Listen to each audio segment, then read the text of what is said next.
Salut les Mancuniens, j'espère que vous vous portez bien les gars. Matheus Cunha et Ruben Amorim se sont présentés lors de la conférence de presse pour le second match de la pré-saison contre West Ham. Et le moins que l'on puisse dire les gars, c'est que la nouvelle recrue de Manchester United et son entraîneur ont délivré des messages qui auront des répercussions pour la saison 2025-2026. Alors, Ruben Amorim a ajouté avec ses propres mots, les gars, nous allons souffrir. Donc, Manchester United va souffrir dans la mesure où le club, encore une fois, va tout de même se battre afin de pouvoir être parmi les meilleurs pour la prochaine saison. Alors, si vous n'êtes pas encore abonné, n'hésitez pas à vous abonner, de donner vos avis dans les commentaires. En attendant, moi, je me ferai une joie de vous répondre. Sinon, la vidéo commence tout de suite.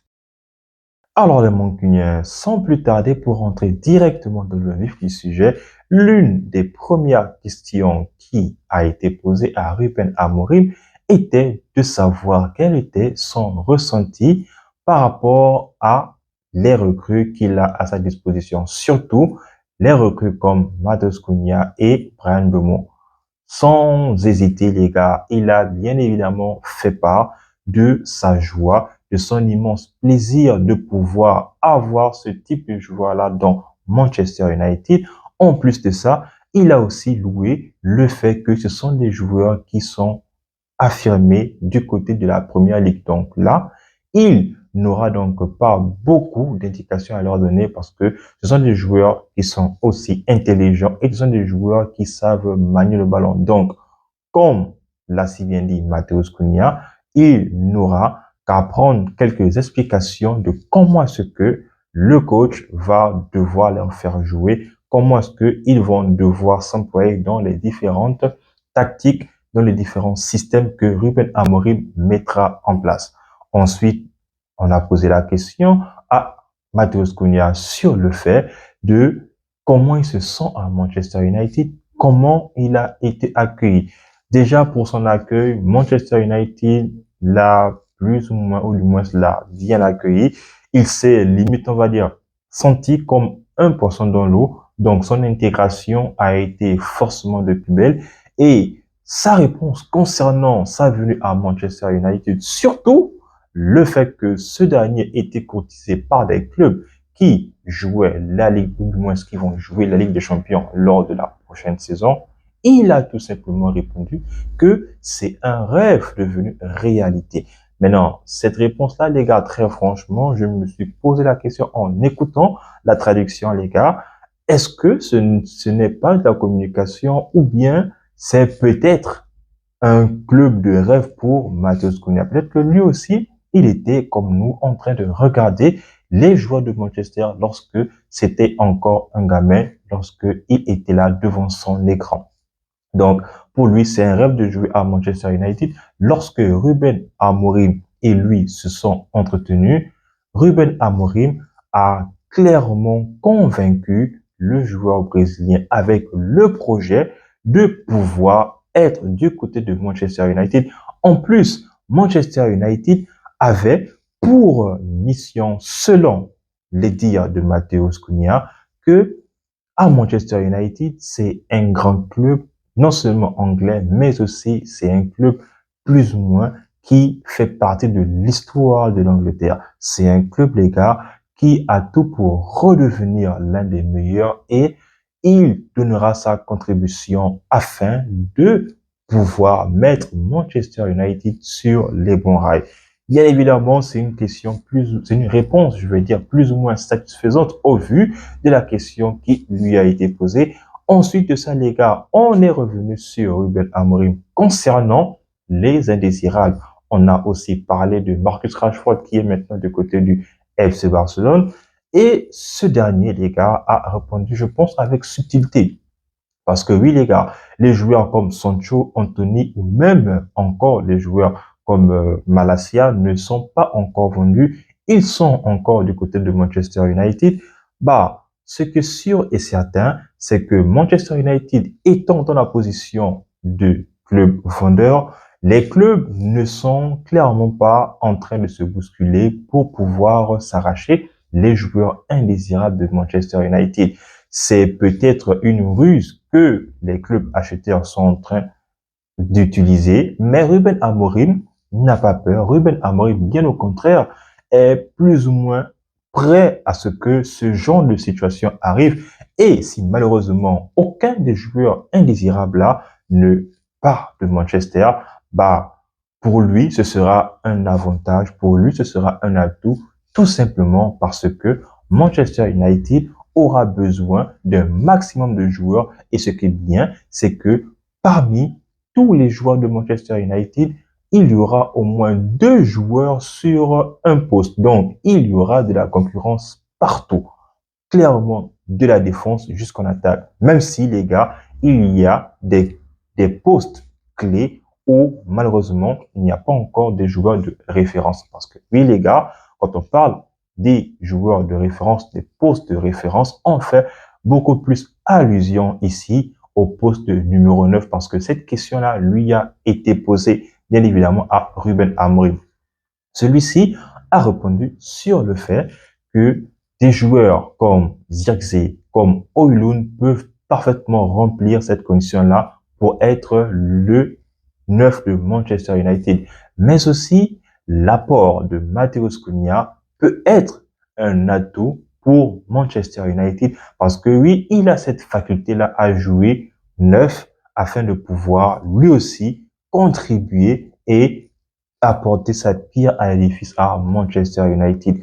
Concernant les buts, vu que Matheus Cunha a été peut-être le meilleur buteur de Wolverhampton lors de la saison dernière, on lui a posé la question de savoir est-ce que il empilera les buts du côté de Manchester United. Bon, sa réponse a été plus ou moins claire parce que pour tout joueur, selon lui, pour Matheus Cunha, pour tout joueur de football, tout joueur aimerait marquer. Donc, s'il a la possibilité de marquer, ce serait bien. Parce que oui, ça va contribuer à la progression de l'équipe, mais aussi s'il a la possibilité de faire la passe, il le fera. Donc, dans tous les cas, du moment qu'il intègre parfaitement la tactique que le coach va mettre en place, il se sentira dans une mer, voilà, comme un poisson dans l'eau, et pour lui, ce serait forcément de plus belle. Ensuite, les gars, on a posé la question de savoir quel était l'état physique de Luke Shaw. Bon, Luke Shaw, les gars, Ruben Amorim a été dithyrambique envers le latéral gauche de Manchester United. Qui, les gars, mine de rien, je pense que ça fait 10 ou 11 ans qu'il est à Manchester. Il est arrivé entre 2013 et 2014 de Southampton. Oui, donc après sa blessure vraiment terrible au genou, voilà.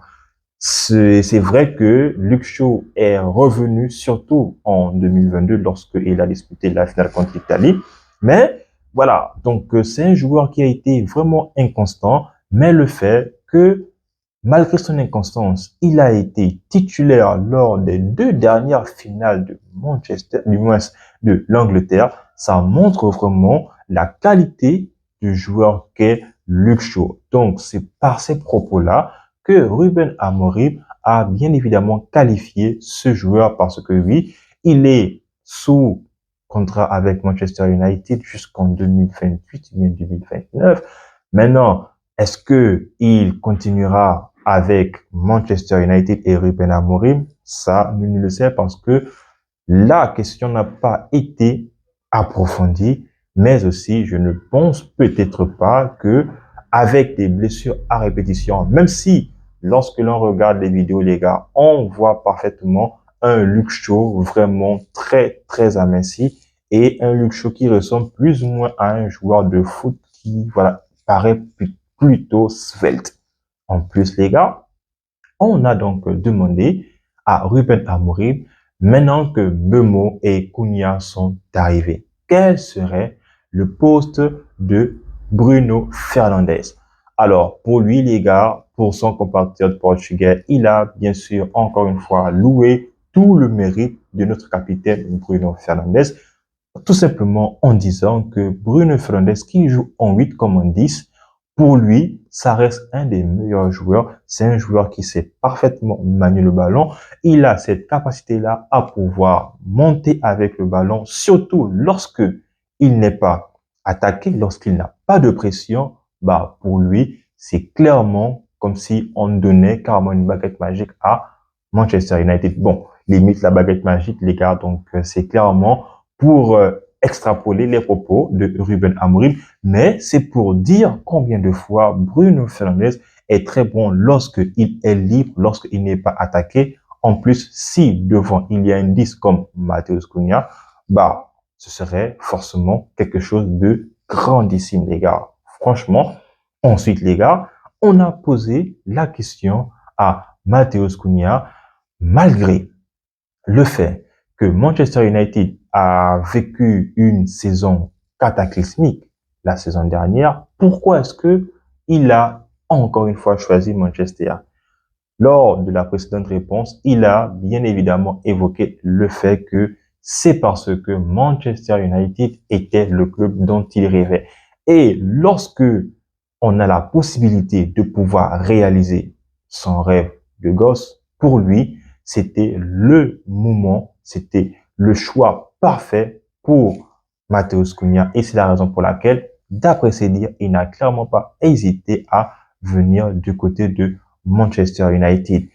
Bien évidemment, il sera un joueur qui sera polyvalent et ça, tout le monde le sait du côté de l'attaque de Manchester United parce que oui, Ruben Amorim a bien évidemment aussi mentionné le fait que ce sera un joueur qui va être vraiment comme un électron libre, c'est-à-dire qui va occuper tous les postes de l'attaque, que ce soit ailier gauche, ailier droit ou même encore numéro 9. Et pour l'une des dernières questions, les gars, concernant Kobe Mainoo, parce que oui, on lui a demandé quel serait donc le poste, quel sera le rôle que Kobe Mainoo aura dans cet effectif-là. Encore une fois, il n'a pas taillé d'éloge. Donc, pour son joueur Kobe Mainoo, il a encore une fois donné la réponse selon laquelle que Kobe Mainoo est un joueur qui est très très bon, mais c'est un joueur qui, comme lorsque on l'a vu la saison dernière, a la possibilité de montrer son plein potentiel lorsqu'il joue en 10 ou parfois lorsqu'il joue en 8. Parce que lorsqu'il joue très bas, il a vraiment du mal, mais pour Ruben Amorim, c'est un joueur qui doit encore s'aguerrir, qui doit encore prendre de l'expérience et c'est un joueur qui doit vraiment mettre son talent à profit pour Manchester United. Donc les gars, c'était un peu ça. Donc on a passé ensemble l'ensemble des questions qui ont été posées par les journalistes concernant Ruben Amorim et Matheus Cunha. Mais encore une fois les gars, comme je vous l'ai dit, Matheus Cunha et Ruben Amorim sont parfaitement conscients que la saison va être difficile, même si ils ont ces deux recrues-là. Bizarrement, on ne compte pas trop Diego Leon parce que oui, c'est encore un joueur jeune. Oui, il n'a pas encore d'expérience du côté de la première ligue. N'empêche que Cunha et Mbeumo, eux, sont déjà des joueurs affirmés. Donc, pour eux, c'est le moment où Manchester United va donc devoir se battre. En plus de ça, Manchester United ne jouera que le championnat. Donc oui, Manchester United va souffrir. Ruben Amorim, encore une fois, a mentionné la phrase suivante, nous allons souffrir. Donc il sait pertinemment que le combat sera rude. J'allais oublier aussi le gars, la question, je pense donc cruciale, voilà, qui a été posée à Ruben Amorim, c'est comment est-ce que il voit la saison de Manchester United en tant qu'entraîneur qui débute dès la pré-saison. Sa réponse a été très claire, les gars. Il a dit que ça change tout. Parce que là, il n'est pas arrivé au milieu de la saison. Il commence la pré-saison et l'on remarque bien que les joueurs ont des corps d'athlètes. Donc, ils sont prêts à aller conquérir la première ligue. Donc, oui, oui, les gars, pour lui, ça change vraiment tout. Et il sait que avec ce type de joueur-là qui assimile parfaitement la tactique dont lui, il a envie de mettre en place, afin de pouvoir sortir le beau football de Manchester United, il en a une petite idée. Ce sont ses dires. Donc, on attend maintenant ce que les joueurs de Manchester United vont pouvoir nous produire lors de la saison 2025-2026. Alors oui les gars, donc c'est sur ces mots que s'achève cette vidéo-là. Si vous l'avez donc aimé, n'hésitez pas à lâcher un like, de laisser un commentaire. Bien évidemment, je me ferai une joie de vous répondre. N'hésitez pas de partager la vidéo. Sinon, on s'abonne, on reste en santé, mais aussi et surtout, doucement client.